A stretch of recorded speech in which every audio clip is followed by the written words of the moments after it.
नमस्कार। Justice U Lalit CJI designate का नाम वर्तमान chief justice of India justice N V. Ramana ने भारत के अगले चीफ जस्टिस ऑफ इंडिया बनने के लिए रिकमेंड किया है। जस्टिस रमन्ना भारत के 48वें सीजेआई हैं, जो जस्टिस एस.ए. बोबडे के बाद सीजेआई बने थे। जस्टिस रमन्ना ने 24 अप्रैल 2021 को भारत के मुख्य न्यायाधीश के तौर पर शपथ ली थी। जस्टिस रमन्ना का कार्यकाल 26 अगस्त 2022 को समाप्त हो रहा है। सुप्रीम कोर्ट जज की रिटायरमेंट एज 65 ईयर्स होती है। जस्टिस ललित 27 अगस्त 2022 को भारत के मुख्य न्यायाधीश की शपथ लेंगे। जस्टिस ललित का जन्म 9 नवंबर 1957 को हुआ था। इनका पूरा नाम उदय उमेश ललित है।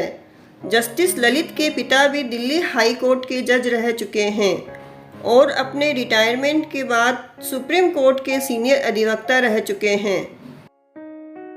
जस्टिस ललित ने अपनी वकालत की शुरुआत बॉम्बे हाई कोर्ट से 1983 में की थी और 1985 तक बॉम्बे हाई कोर्ट में प्रैक्टिस करने के बाद जस्टिस ललित दिल्ली शिफ्ट हो गए तथा सुप्रीम कोर्ट में प्रैक्टिस करने लगे।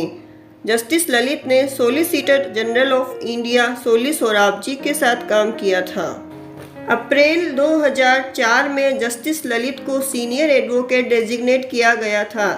जस्टिस ललित को सुप्रीम कोर्ट जज अगस्त 2014 में नियुक्त किया गया था।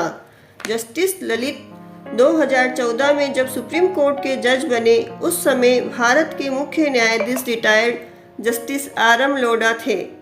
जस्टिस ललित का सुप्रीम कोर्ट में डायरेक्ट एलिवेशन हुआ है, जो कि एक बहुत बड़ी उपलब्धि है। डायरेक्ट एलिवेशन से भारत के चीफ जस्टिस बनने वाले जस्टिस ललित दूसरे जज होंगे। इससे पहले जस्टिस एस.एम. सीकरी ही ये मुकाम हासिल कर पाए हैं।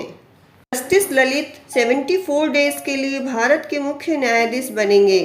भारत के मुख्य न्यायाधीश की शपथ राष्ट्रपति भवन में भारत के राष्ट्रपति के द्वारा करवाई जाती है।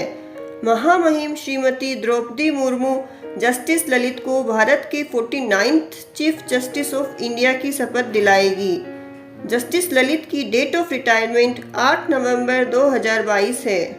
सुप्रीम कोर्ट जज बनने से पहले जस्टिस ललित ने कई सारे रिपोर्टेड और बड़े केसेस लड़े थे, जिनमें 2G स्कैम केस भी शामिल है, जिसमें जस्टिस ललित को सीबीआई का स्पेशल प्रोसिक्यूटर बनाया गया था।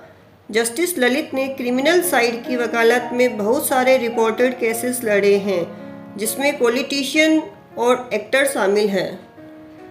जस्टिस ललित ने सुप्रीम कोर्ट के जज रहते हुए बहुत सारे लैंडमार्क जजमेंट दिए हैं, जिसमें ट्रिपल तलाक, त्रावणकोर के राजशाही परिवार में मंदिर वाला मसला, पॉक्सो एक्ट के स्किन टू स्किन वाला जजमेंट शामिल है। जस्टिस ललित सुप्रीम कोर्ट में बहुत ही शांत एवं शालीन स्वभाव के जज माने जाते हैं, जो कि न केवल बड़े वकीलों को बल्कि जूनियर एडवोकेट्स को भी बड़ी फुर्सत से सुनते हैं। यहाँ तक बात करें भारत के चीफ जस्टिस को चुने जाने के तरीके की, तो सुप्रीम कोर्ट के जज और चीफ जस्टिस बनने के लिए सुप्रीम कोर्ट तथा भारत की केंद्र सरकार ने SOP बना रखी है, जिसके द्वारा भारत का मुख्य न्यायाधीश चुना जाता है। रिटायर होने वाले, जिसे SOP में आउटगोइंग सीजेआई कहा गया है, वह अगले बनने वाले चीफ जस्टिस का नाम नामित कर उसे भारत के कानून मंत्रालय को भेजता है। MOP के अनुसार सीजेआई सबसे सीनियर जज का नाम रिकमेंड करता है। यह रिकमेंडेशन भारत सरकार पर बाध्यकारी होती है। द लॉ एडवाइस टीम की तरफ से जस्टिस ललित को हार्दिक शुभकामनाएं प्रेषित करते हैं। Keep watching the law advice.